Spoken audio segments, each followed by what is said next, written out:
के TU university से related course के लिए डाउनलोड करें college exam app play store से और हमारे चैनल को सब्सक्राइब करना ना भूलें।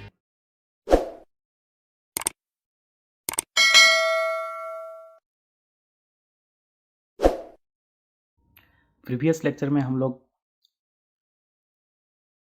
मोमेंट ऑफ रेसिस्टेंस निकालना, लोड जो हम लोग बीम पे अप्लाई कर सकते हैं वो निकालना सीखे थे। अब इस लेक्चर में आगे वही न्यूमेरिकल को हम लोग कैरी फॉरवर्ड कर रहे हैं। तो ये आपका सेकंड क्वेश्चन है। इसमें इस क्वेश्चन में देखिए क्या दिया है question, A rectangular beam of with 300 mm and overall depth 550 mm। पिछले केस में याद होगा आपको कि वहाँ पे इफेक्टिव डेप्थ दिया था और यहाँ पे आपको ओवरऑल डेप्थ दिया था, इसीलिए क्वेश्चन अच्छे से पढ़िएगा क्वेश्चन क्या कह रहा है। नहीं तो आप हो सकता है ओवरऑल डेप्थ को इफेक्टिव डेप्थ मान के बना दो तो पूरा आंसर आपका गलत हो जाएगा। रिइंफोर्समेंट बार कितना है, 4 बार है 12 mm डायमीटर का। यूज इफेक्टिव कवर 50 mm, तो क्वेश्चन में ऑलरेडी दे दिया है।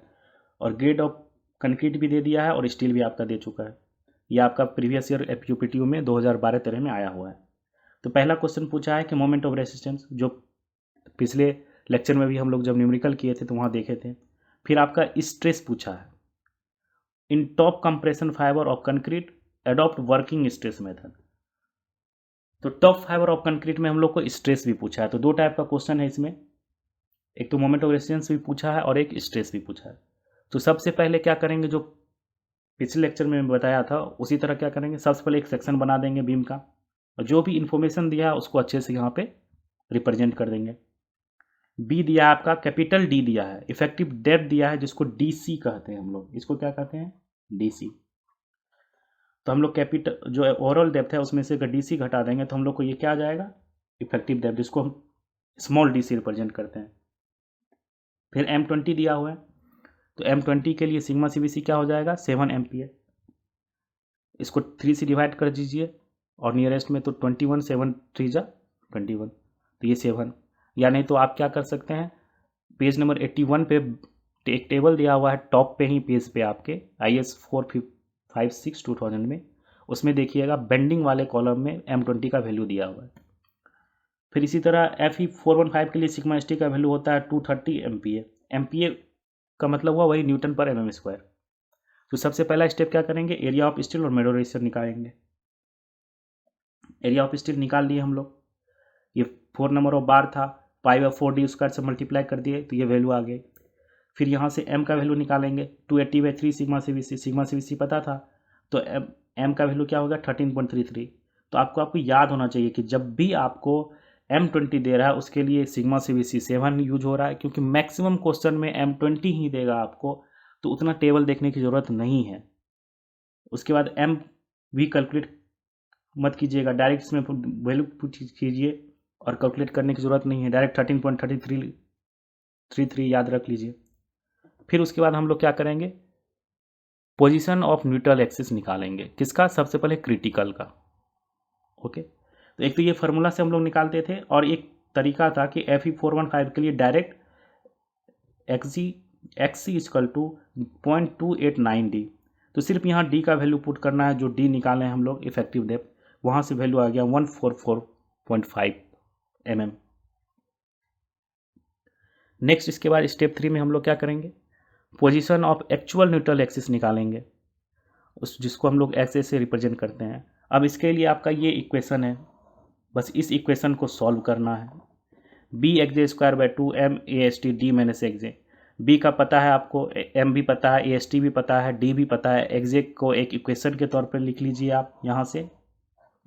फिर इसको ना आप कैलकुलेटर पे सॉल्व कीजिएगा तो वहाँ से xj का वैल्यू आपको मिल जाएगा। तो ये वैल्यू आ गई 123.1 mm। उसके बाद कंपेयर करेंगे, देखिए आपका XC था 144.5 और XJ है इतना, तो XJ आपका कम है, इसीलिए since XJ is less than XC so it is under reinforce section. अब अंडर रेनफोर्स सेक्शन करने का मतलब क्या हुआ कि आपका CA जो है वो लेस देन सिग्मा CVC है एंड TA जो है वो आपका सिग्मा ST के बराबर है, यही मतलब हुआ। तो अब मोमेंट ऑफ रेसिस्टेंस का फॉर्मूला क्या बन जाएगा आपका, ये देखिए सिग्मा एस टी, देखिए 2 फार्मूला था, तो हम लोग एक ही फार्मूला यूज करेंगे डायरेक्ट, क्योंकि अब ये सी ए हमको निकालना पड़ेगा, तो ये क्यों निकालें, हम लोग डायरेक्ट दूसरे फार्मूले से निकाल लेते हैं। Sigma S T A S T D minus एक्स/3, सिग्मा एस टी पता था, ए एस टी भी हम लोग निकाल चुके थे, 500 ये भी पता है, ये भी कैलकुलेट कर चुके हैं। इस पूरे को डिवाइड कर देंगे 10⁻6 से, तो ये आपका किलो न्यूटन मीटर में आ जाएगा। तो यहाँ से वैल्यू आ गया, ये एम आर का वैल्यू 47.755 किलो न्यूटन मीटर। तो आपका जो पहला क्वेश्चन का पार्ट था कि find the moment of resistance M R, वो आपका यहाँ पे कैलकुलेट हो गया। तो ये आपका पहला पार्ट कैलकुलेट हो गया। अब दूसरा पार्ट है आपका स्ट्रेस निकालना टॉप कंप्रेशन फाइबर में। तो ये देखिए, आपको याद रहे इसीलिए मैं फिर से एक डायग्राम बना दिया हूँ स्ट्रेस का। तो ये आपका बीम दिया हुआ था, इसका क्रॉस सेक्शन है बीम का।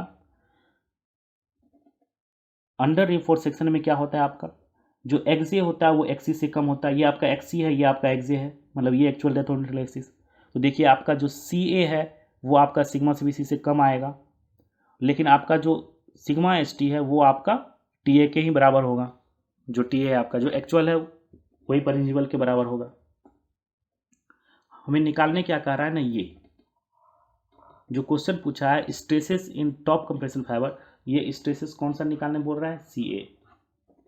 तो क्या करेंगे हम लोग, जो अंडर रिइंफोर्स्ड सेक्शन का आपका डायग्राम है स्ट्रेसेस का, इससे हम लोग सिमिलर ट्रायंगल फार्मूला लगाएंगे।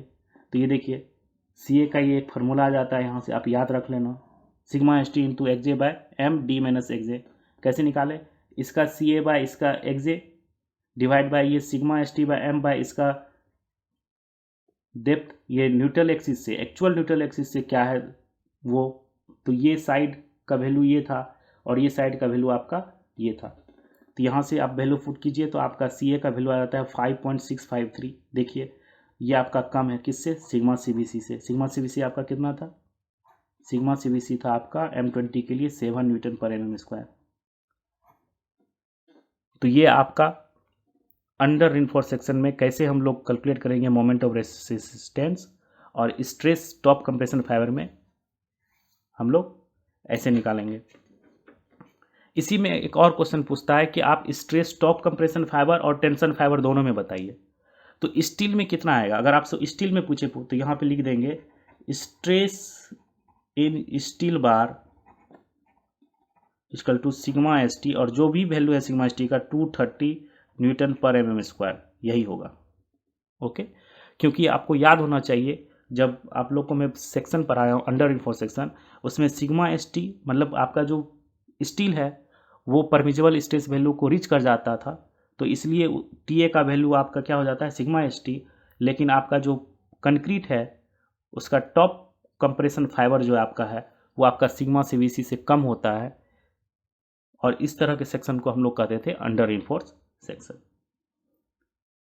तो ये आपका क्वेश्चन नंबर 2 था। अब हम लोग जितने भी टाइप के क्वेश्चन आएंगे, एक ओवर रिइंफोर्स्ड सेक्शन का भी क्वेश्चन देख लेंगे कैसे करेंगे, और उसके बाद हम लोग design of singly reinforced section पे आ जाएंगे, जहाँ पे हमको नंबर ऑफ स्टील बताना है कि इस बीम में कितना सिग्मा मतलब सॉरी नंबर ऑफ स्टील मतलब एरिया ऑफ स्टील कितना प्रोवाइड करना है।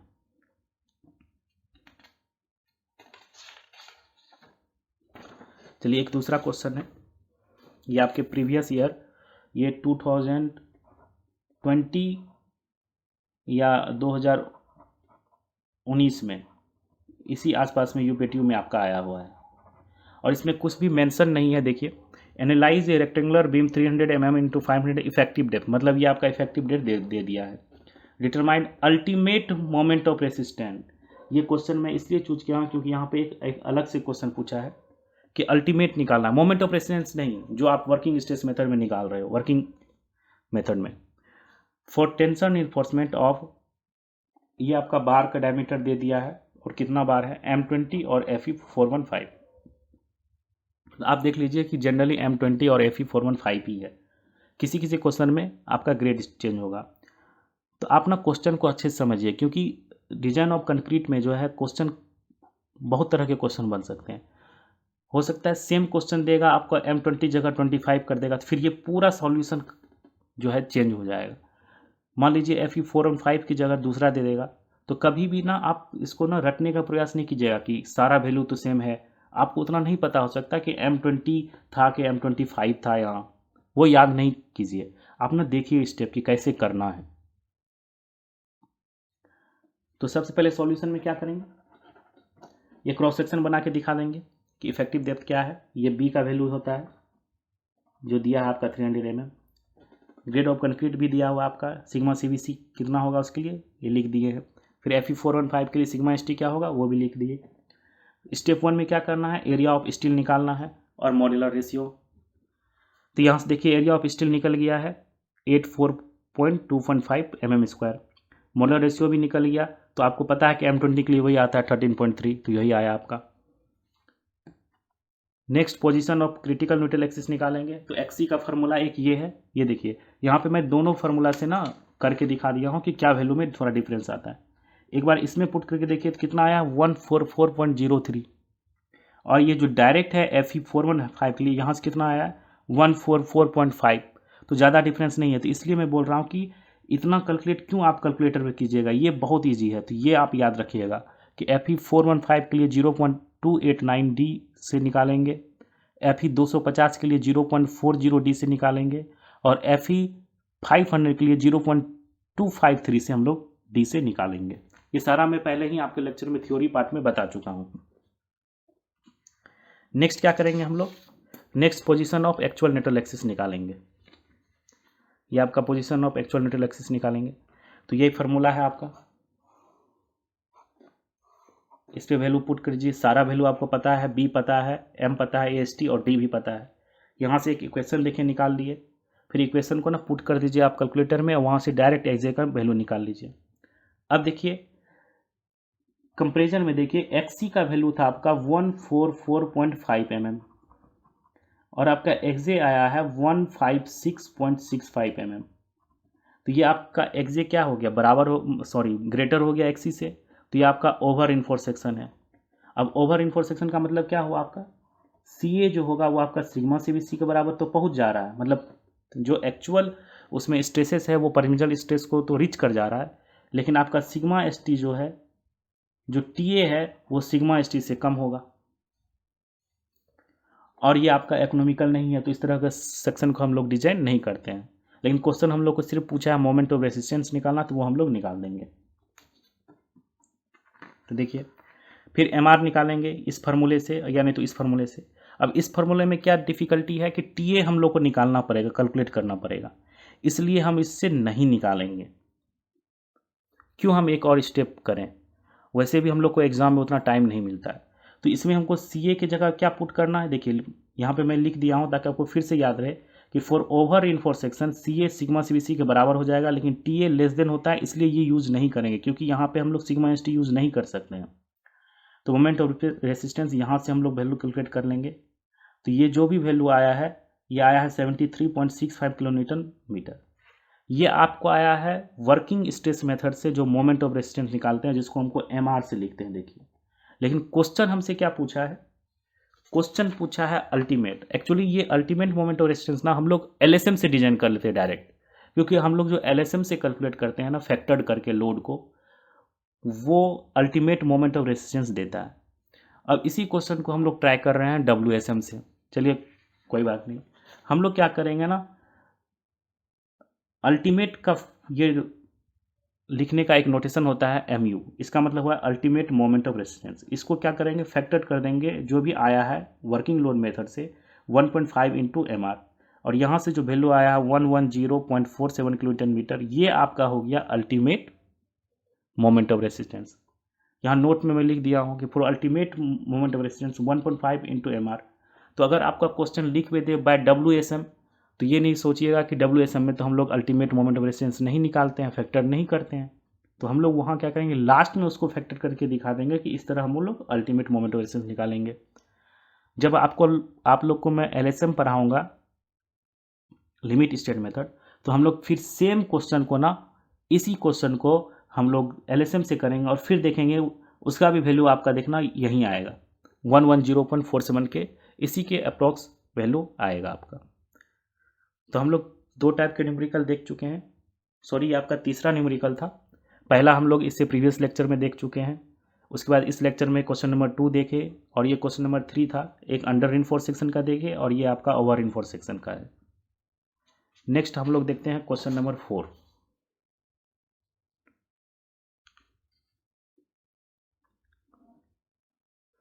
देखिए ये क्वेश्चन है, ये क्या कर रहा है कि singly reinforced beam of 400 mm and 615 mm effective depth. तो इफेक्टिव डेप्थ आपको दे दिया है।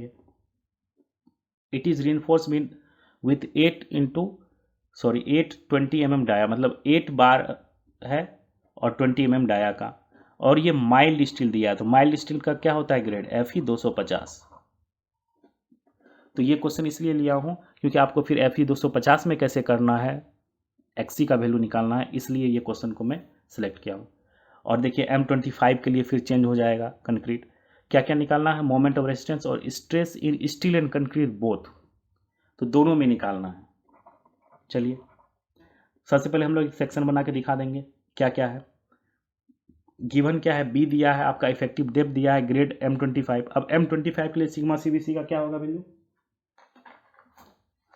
देखिए अगर आप इसको 3 से डिवाइड कर दोगे 25 को तो आपको 815 ही आएगा। फिर वैसे अगर आपको देखना है तो आप पेज नंबर 82 पे जाओ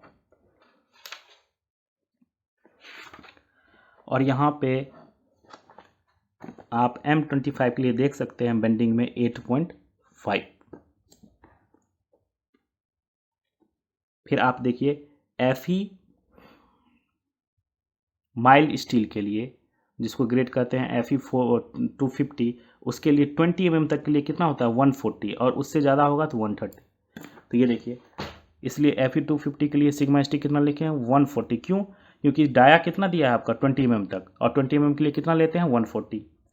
सबसे पहला स्टेप में एरिया ऑफ स्टील निकाल लेंगे, फिर दूसरा में मॉडुलर रेशियो निकाल लेंगे सेम, फिर position of critical neutral axis निकालेंगे Xc।